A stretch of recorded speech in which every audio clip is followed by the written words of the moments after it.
will discuss with you some of the reasons how men, brothers, and sisters, women, the things that they may do or the things that they may not do that results in them ruining their marriage. Whether it ends up in divorce, or whether it ends up in a temporary separation, or whether it ends up in pure mashakil, problems after problem, confrontation after confrontation. What are the things that happen to these two parties that causes them to live this way? And so for those brothers and sisters who are single, this lecture or this talk is for you. Those brothers and sisters who are married, this is also for you. And those of you who intend to get married, insha'Allah ta'ala, this is definitely for you. Okay?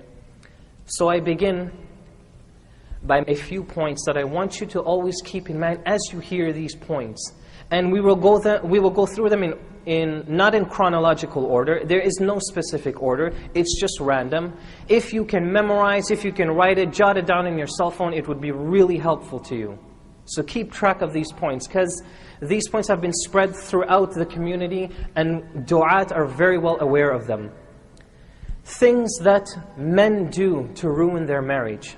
What I will do, the pattern I want to stick with is, I'll mention one point that men do, and I'll follow it up with something that women do. So we will interchange between the men and the women.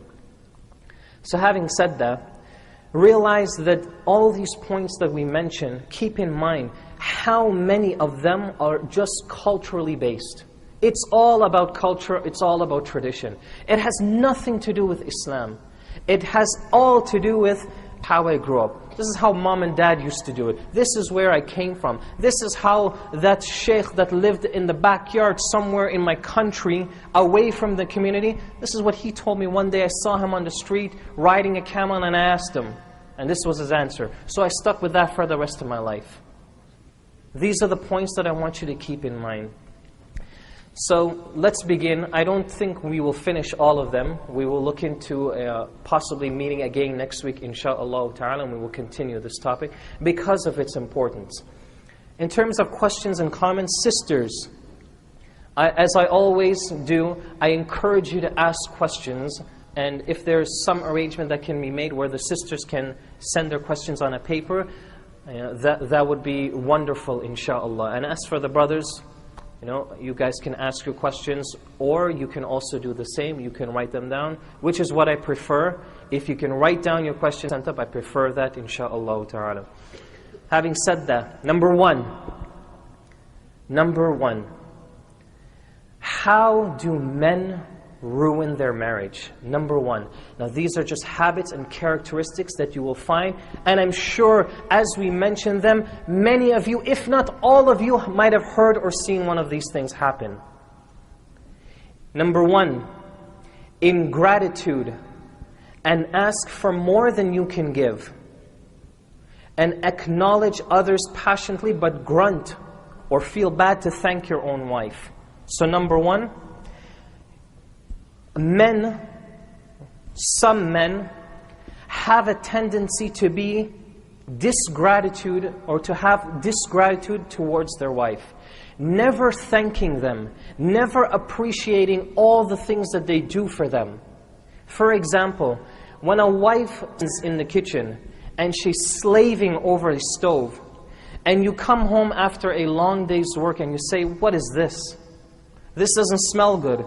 Subhanallah, I don't want to eat this. I'm not in the mood for this," etc., etc., etc. This disgratitude that a person has, this is common, by the way. This is something that is widespread. This is the one way that a husband can ruin his marriage. Because what does this do? It causes the wife now to build hatred for him. It causes the wife now to do something she doesn't want to do. And you know what that is? It eventually leads her to say, "You know what? I don't want to cook anymore. Let's order pizza. If you don't want to order pizza, I ain't cooking. Because everything I do you don't like. So I'm not going to do it anymore." So what happens? One thing leads to another. Next problem, arguments. Next problem, fights. Next problem, in extreme situations, you might find that one strikes the other, and etc., etc., and it continues. How do you solve this? Okay? We won't mention problems unless we mention a solution. Do what the Prophet ﷺ used to do. Prophet ﷺ had a servant, right? How many years did he have this servant that used to cook for him? 10 years. Anybody here can say that Prophet ﷺ told his servant, hey, listen, I don't like what you made today. For 10 years, he never said a single word like this to him. He never uttered a single word like this to him. And actually, the servant himself narrates this and said, for 10 years I've served the Prophet ﷺ, and he never ever said to me, why did I do this, why did I do that, or whatever the case is. Now I won't say to you that you need to go to that extreme, or you need to go to that level. It would be nice, inshaAllah, but we all know that that's very... So what I say to you is this: be very moderate and be very thankful. Try to build contentness in your heart, that whatever your wives do for you, however much they clean for you, however much chores they do for you, however many times they massage your feet, they massage your back, they take care of you, whatever your wives do for you, try to give something back. If you don't like something that she makes, try to do something for her next time. And you know what? You know what will happen 9 out of 10 times? She will completely forget about that. She will realize that, you know what? If my husband doesn't like this meal, I gotta look for something else that he likes. Because why? Why is she going to think this? Because you show gratitude to her that at least her efforts don't go to waste. So do something for her. Serve her. The Prophet ﷺ said, حَتَّى الْلُقْمَةِ, even if you were to take a spoon of food, or a small handful of food, and you were to give it to your wife and feed her, just one mouthful, it is sadaqah. And you get a reward for that. And as we know in the hadith in At-Tirmidhi, the Prophet ﷺ said, if you smile, it is sadaqah. Trust me, when you smile, and you smile to your spouses, they love it, they enjoy it, and you know what? They do deserve it. So this is the number one thing. One of the ways that husbands may ruin their marriage is by showing ingratitude to the efforts and to the sweat that women go through. I want to mention here, before we go to a point for the wives, I want to mention here, but everyone here, or as many of you, raise your hands if you think, or you believe, or you know, that it is the woman's job to cook and clean for them. Who believes that this is an Islamic effort that a woman must do? It is wajib for her to serve her husband by cooking and cleaning for him. How many of you believe this? How many of you believe it is not wajib for her to do this? How many of you are in between? In other words, she does it if she wants, and if she doesn't want, she doesn't have to do it, there is no problem. Good, mashallah. You know, the last time I asked this question, is it wajib for a woman to cook and clean? All the brothers put up their hand. Naam, Allahu Akbar, yes, that's true. Okay? You know what Imam al-Nawawi rahimahullah states in his collection of Arba'in al-Nawawi? There is a particular sharh that is narrated. Imam al-Nawawi said that it is not wajib. As a matter of fact, there is a great difference of opinion amongst the ulama. What is the role of a woman when she marries to her husband in terms of serving him? And Shaykh al-Islam Ibn Taymiyyah rahimahullah mentions in his fatwa probably one of the best, most acceptable answers. Listen to the wisdom of Shaykh al-Islam rahimahullah. He says that usually what a woman should do when it comes to serving her husband is that she should do what is necessary based on her tribe, or based on her culture, or based on the level of those women at that time. So for example, if a woman was rich, okay, she has a servant, she grew up with a servant, or a maid, who cooked and cleaned for her. She decides to get married now to someone, okay? Now that husband, he tell her, okay, you got to start cooking and cleaning now? Or does he say to her, you got to get a servant? What does he have to do here? Who says servant? Who says, you know, you got to adjust, so cook and clean? One brother, yes. It is not, according to Shaykh al-Islam, it is wajib that this woman must have a servant. It is wajib.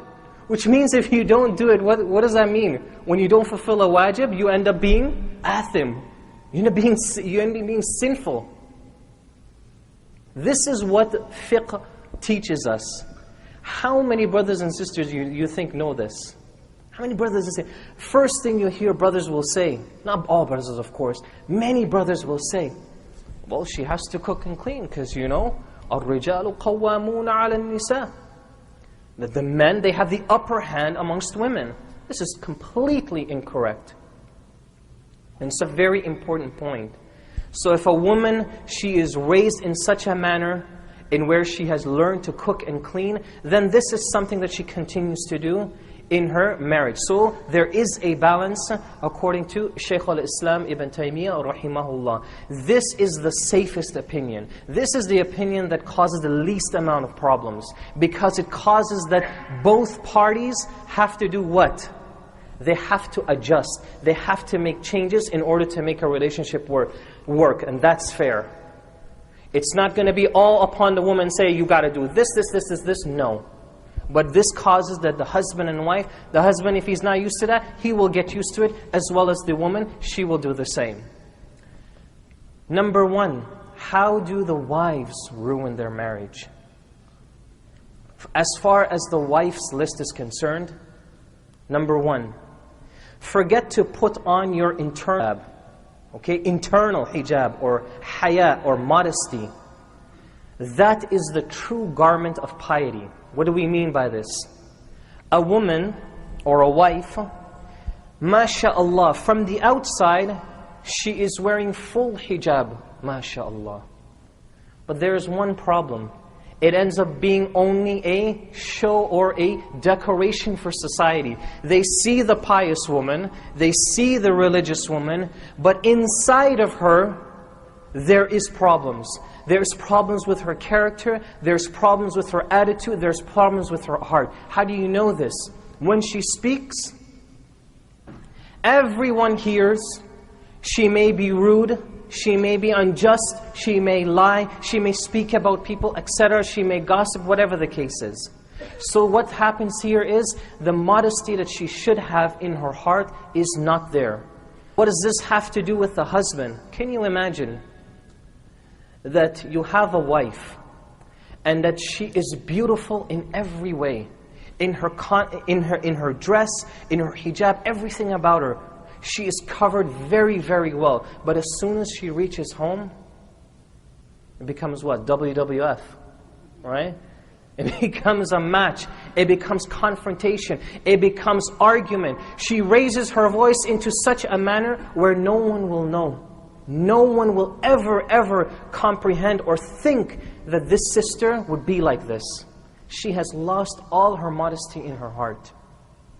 What happens to a person who loses modesty in their heart, loses haya, loses shyness? You know what's the ultimate destination for a person like this? Their destination or their destiny in society, they will never, mark my words, they will never accept it in society. Meaning, no matter where this person goes, they will always be the talk of the town.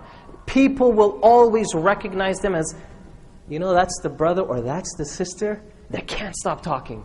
Or that's the sister that says this. That's the person with the loud voice. That everybody will have something to label her or him as. So this is the number one point that we mention from the sister's end.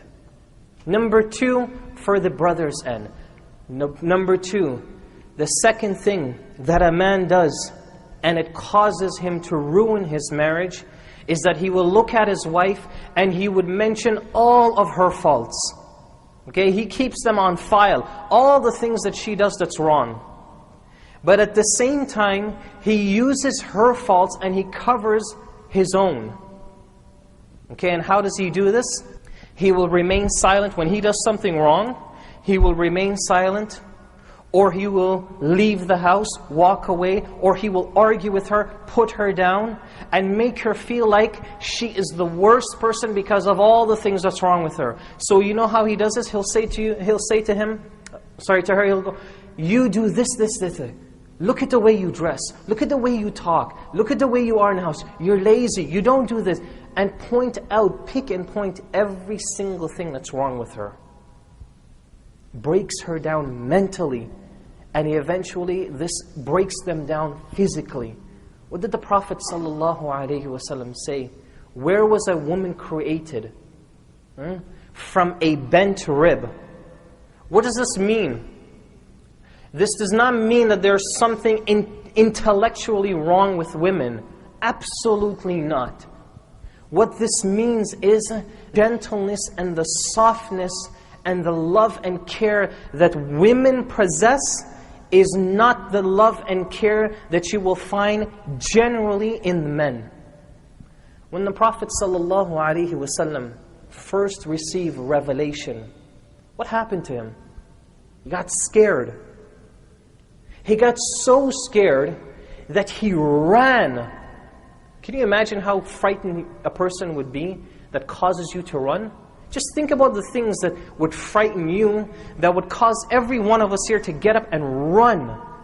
It's got to be something major, something real severe, something that really hits home.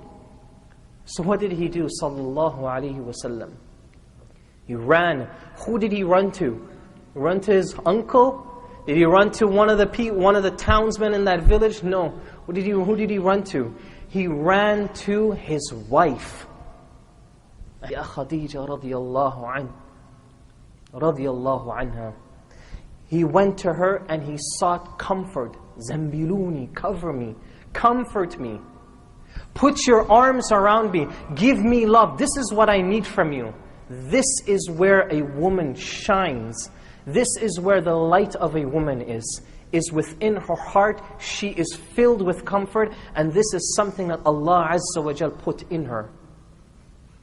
And so for men, when you point out, wa alaikum assalam wa rahmatullah, when you point out every single fault in your wives, realize that you are slowly but surely, be certain of this, slowly but surely, you are breaking down her mentally as well as physically.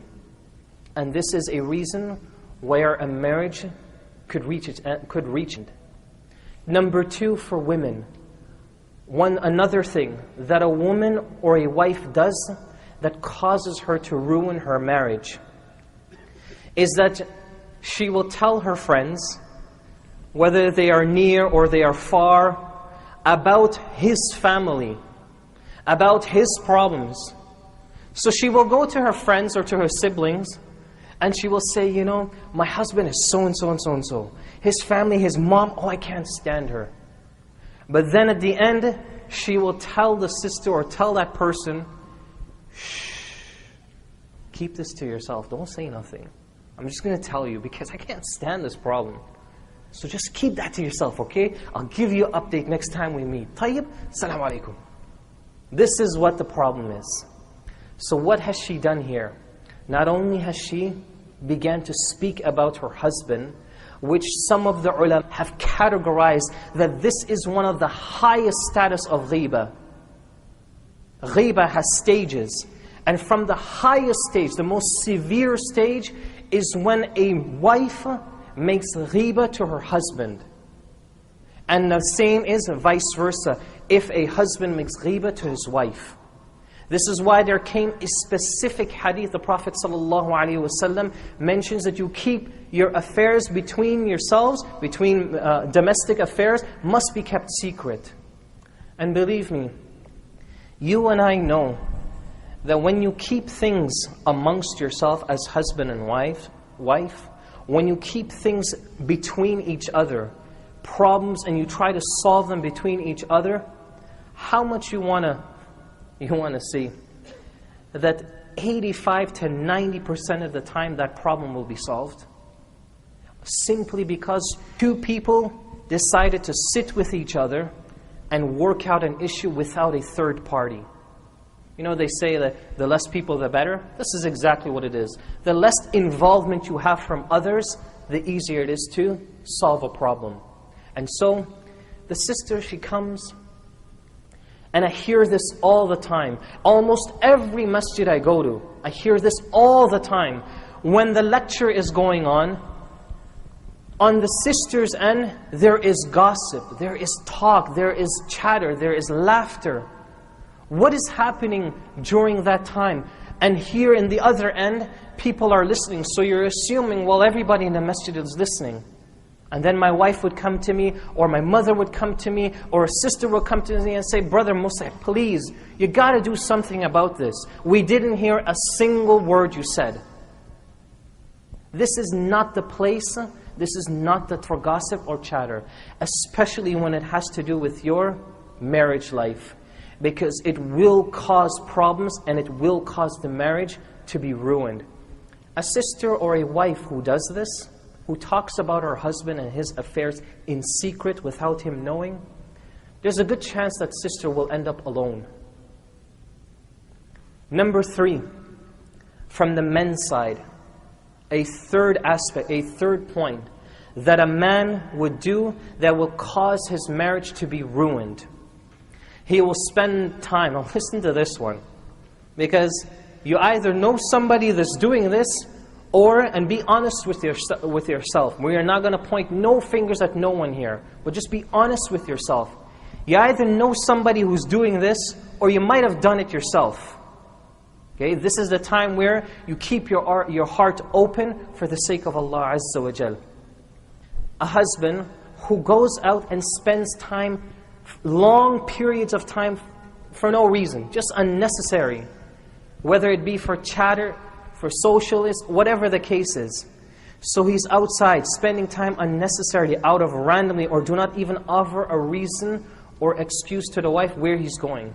What is he going to do? And you know what's, in addition to this, when she calls to find out where is he, why is he taking so long, he looks at the cell phone and, oh gosh, it's the wife. Don't answer. How can someone do this? Look in the Quran. There is an ayah that Allah Azza wa Jal talks about women specifically and addresses their pain and suffering that they go through during their pregnancy, during their labor.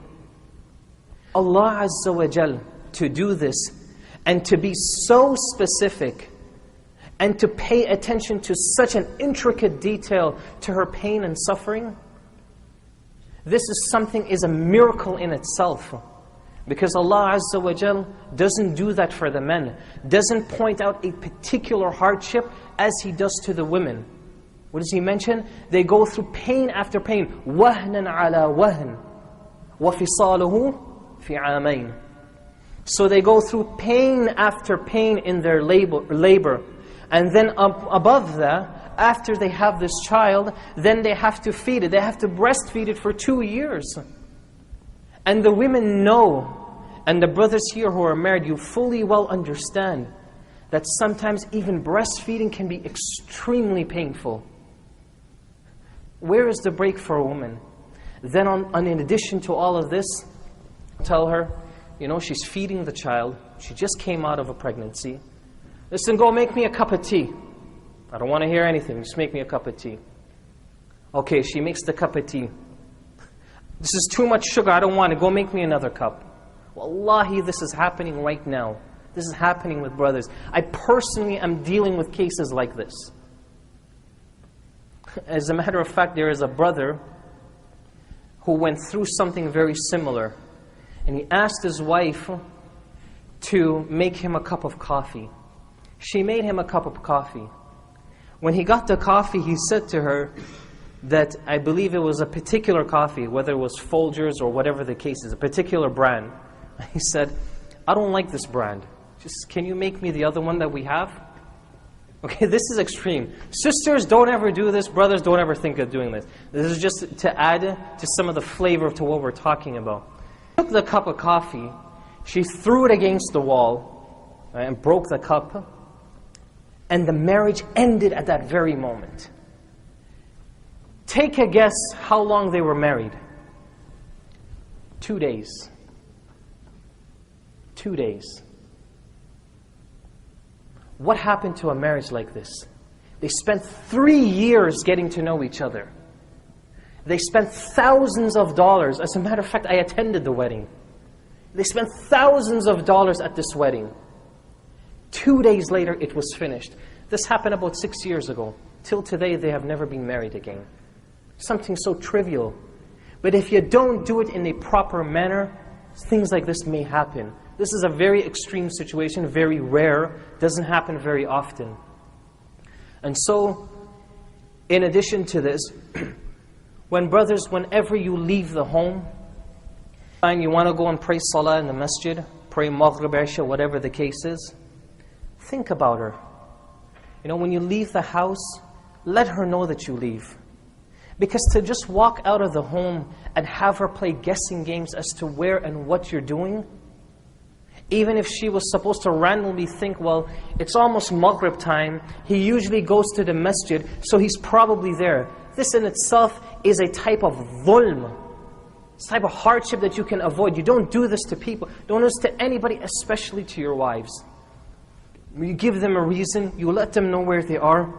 Once the salah is finished, or once whatever it is you're doing is over, and you want to stay, be reasonable, be an understanding person. Pick up a phone and just let her know, hey, I'll be home at so-and-so. Hey, I'm going to stay until Isha at the masjid. I'm with some brothers, I'm going to be with them for a little while. Let them know. Wallahi, women, wives, they will be extremely, not just a little, but extremely appreciative to a husband that takes time to do this for them. Do you see how much of a little effort you and I need to make a marriage work? Do you see what it is? A simple phone call? This very moment. I'm going to keep throwing examples of actual situations I'm dealing with at this very moment. There is a marriage right now at this very moment that is hanging on a piece of hair. You know what the problem, the main problem that we diagnosed from this marriage was exactly this third point. Is that this brother every single day would leave his home, but he wouldn't tell his wife where he was going. So there was the suspicion that perhaps he was doing something that was haram. Eventually we confirmed that there was no suspicion. There was no problem like this. Tayyib. She would call him when he was out, he wouldn't answer. We asked him, what was the problem? Why don't you answer this? I don't like when my wife bugs me. A'udhu billah. A'udhu billah. And we will come to a point like this from the sister, and we will discuss how a sister, if she wants to get information, or a brother, if you want to get something out of your wife, what is the proper manner to do this? And one of them is not nagging or bugging. And so as a result, the brother is getting to a point where, I can't take this anymore. And realize that there wasn't even a problem to start with in the first place. So spending time unnecessarily, randomly, and do not offer a reason or excuse as to your whereabouts. And when she calls you, leave, you hang up the phone. This is wrong. And in some cases, it can be haram. So brothers, be careful. Keep your wives in tune to your whereabouts. And as a result, your wife will not only love you more, she will continue to trust you more. And that is the key. As for the wives, number 3, for a wife's guide, or a wife's guide to ruining a good marriage, is, oh, here we are, nagging is an art you must perfect. Okay? Surely the more you repeat, the more you say something to him, the more he'll end up listening. Yeah, right. Nagging, constant bickering. By doing this, will cause a marriage to be ruined. So what is the key here? For the wives, if there is a problem, or you're annoyed, or you're upset about something, the number one thing to do when you're dealing with your husband, in this case, is to wait for the most appropriate time to address them. What does that mean? When he comes home from work, don't go and run after him and say, listen, I'm so mad. And he's still trying to take his shoes off at the door. Give him a break. Cut him some slack. Wait till after dinner, then you talk to him. Wait till he's relaxed, then you talk to him. Because the general rule for men is, yeah, we do have a tendency to lose our anger. We do have a tendency to get upset quickly. And so, to avoid that, give them some time. Give your husbands time, then you begin to address them. I don't know what works for the brothers here. What I do find is that what works very well is when you're in the car, driving, and it's just you and your wife. It is a wonderful time to talk. It is a wonderful time for you to catch up on the day. So how was your day? How's it going? And this is where the line of conversation and communication is open. But the constant nagging, what does this do for a husband? Sisters, you know what this does for a husband? It starts to build hatred in his heart for their wives. وَالْعِيَاذُ بِاللَّهِ. Because nobody wants to be nagged. Nobody wants to be bickered at. And so to avoid this issue, wait for a time that is munasib, and then you can have a conversation and sort out whatever the issue is. Number 4, how does a man ruin his marriage? The 4th point that we want to mention, PlayStation, Xbox, iPhone 4, BlackBerry, laptop, iPad. You have all of these things simultaneously. And then you wonder why the kids are still up. Okay? And then you ask your mom, or you ask your wife, where's the chips? Bring it. Bring some food, man. 1 a.m. in the morning, bring some food. So that's what you do. This is number 4, how a man ruins his marriage. What does this mean? Is that you have all of these things that keep you busy from your responsibilities to your family. Showing your kids attention, showing your wife attention, and in addition to all of this, you're busy doing your own thing with all of these different gadgets, and in addition you tell your wife, go and do this for me. You order her. What do you think she feels like? What does this picture look like? It looks like you are what? You are the king, and this is your servant. You don't want this to ever happen. And this is a way that a marriage ends up in divorce, ends up separated, ends up in problems. And then in addition, you ask, why are the kids still up? That's a good question. You should also ask yourself, why are these kids still up? Allowing them to do whatever they want, allowing them to make their own decision is an un-Islamic way of raising your kids. Let me repeat. If you give your children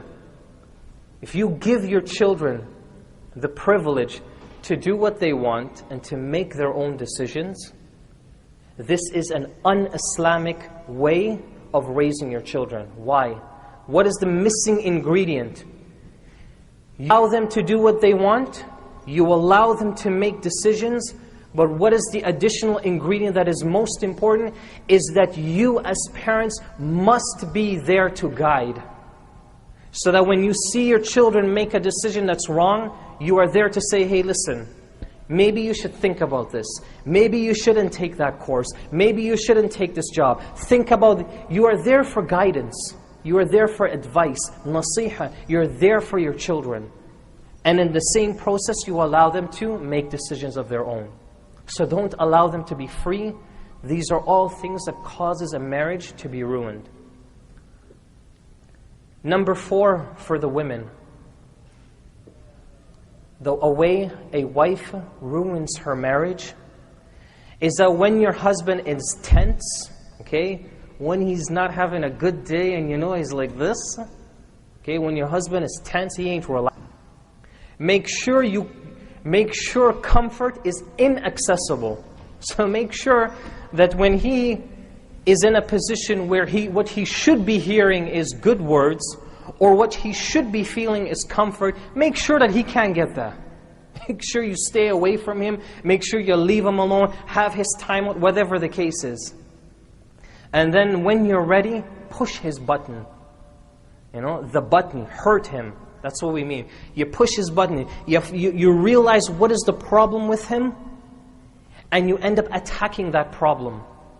So for example, let's say the husband, he's sitting home, okay?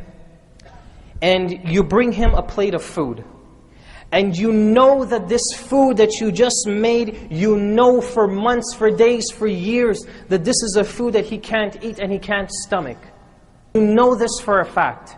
You know that he doesn't like it. You know that he can't eat this. But what do? You make sure you give it to him so you can push his little button and annoy him. What do you do this? This is what we call, you do this out of spite. You do this just to make fun of him. This is also a common problem that happens in marriages. Anybody, have you heard now what is the percentage of divorce now in Ontario? Within the first 2 years? I looked it up last night. You know what it is now? It is over 65% in the first 2 years. That means that in the first 2 years of marriage, more than half of these couples will end up in divorce. In the first 2 years alone. Don't be a statistic, brothers and sisters. Because marriage is something that can be worked out very early once two people have that main ingredient of al-Islam. And so as we mentioned, the fourth point for the sisters section is that when your husband is tense, he's upset, just keep pushing that button to get him even more upset. Annoy him, because for some reason there are people that get pleasure out of this. You ever meet somebody like that? That gets pleasure out of seeing people upset, and then at the end when you do get upset, it's like, man, I love to see you mad. Oh man, you look so good when you're upset. Or some brother's favorite line to their women, to their wives, you look so cute when you're mad. This is ridiculous. What is so pleasing to see someone in a state, in a satanic state? What is so pleasing about that? It is just like a time when I was performing a ruqya for a brother. Another brother came in reading, and the brother was acting up and he was being real vigorous. The brother said, yeah, I want to videotape this, man. Can I take a picture of this? This is amazing. And of course we kicked him out. Because why would you want to take a picture of somebody in a state like this? It's a painful state. So why would you find pleasure in making someone upset? So this is another point. Number 5, in terms of the... What time is Salat al-Maghrib, by the way? 9 o'clock? Okay, so this will be the last point, and we will break and give the brothers and sisters a chance to regroup and prepare for Salah. Number 5, as a man's guide to ruining his marriage, is that he will monitor her modesty in conduct and attire. Okay? Listen to this very carefully. He will monitor her in the way she behaves and in the way she dresses. But at the same time, he himself will sit back when she's not looking or when she's asleep, and he will sit and he will watch mature movies, or he will watch things that are haram, things that are bad for himself and also for the kids. But whenever she slips up, whenever she makes a mistake, he will penalize her immediately, make her feel bad, punish her for that. But when she's gone to work or she's busy doing her thing, he's upstairs on the computer, and he may be talking to people he shouldn't be talking to. He may be doing things he shouldn't be doing. And as a result, Allah Azza wa Jal causes that this marriage be ruined. Never for a moment should anyone feel or think that whenever you do something in secret and it comes and goes, So even though you know it's wrong and you do it in secret, never for a moment should you ever believe that that thing that you do that is wrong or haram in secret, nobody knows, don't ever for a moment believe that there won't come a time where the table will turn right back to you. And we have all at some point experienced something like this, where you might have done something wrong. Few days later, few years later, few months later, whatever the case is, something terrible happens to you. You lose your job, you wake up one day, you go to work, layoff complete, and you lost your job.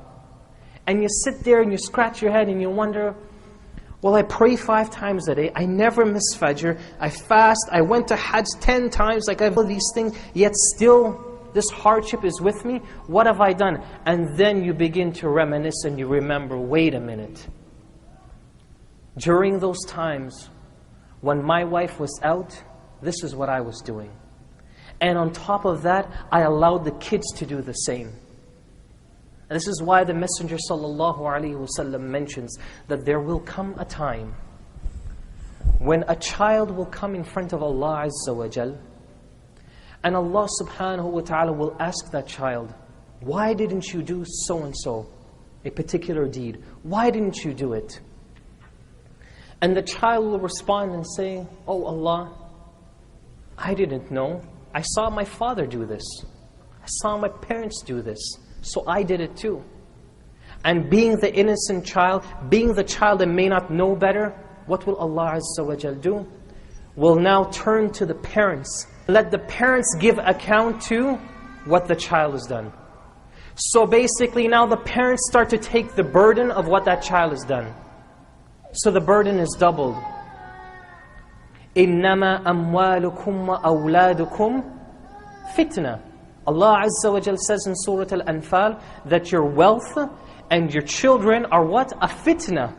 Calls it a fitna, a trial, a tribulation, something that is extremely difficult for you to care. And so, brothers and sisters, at this time we would like to conclude. I hope that insha'Allah these points here are beneficial, are something that will open your eyes, that would open your hearts, your understanding, and you would begin to look at the bigger picture. As for the husbands, your wives is a blessing from Allah Azza wa Jal. As for the wives, your husband is from Allah Azza wa Jal. And it is a miracle that how one person, no matter where they are in this world, and that second person, no matter where they are in the world, somehow it is a miracle you and I will never understand, how Allah Azza wa Jal has caused that these two hearts love each other and come together. You know, when I was getting married, I used to tell myself, subhanallah, you know, here I am looking for a wife. And I don't know if my wife could be sitting in China. I don't even know that. My wife could be sitting somewhere on the other side of the world and I have no clue. And so this is a miracle from Allah Azza wa Jal. This is why He mentions in Surah Ar-Rum, وَمِنْ آيَاتِهِ, from His miracles that He has brought two hearts together, two people together, and put love and mercy between them. And from Allah Azza wa Jal. So husbands, when you go home tonight, make sure that when you have dinner, ta'al ya zawjati, you call your wife and say, here, take a spoon of food. Here, let me make you some tea. And wives, sisters, when you go home to your husbands, be kind to them. Be caring to them. And show them that yes, their efforts do pay off.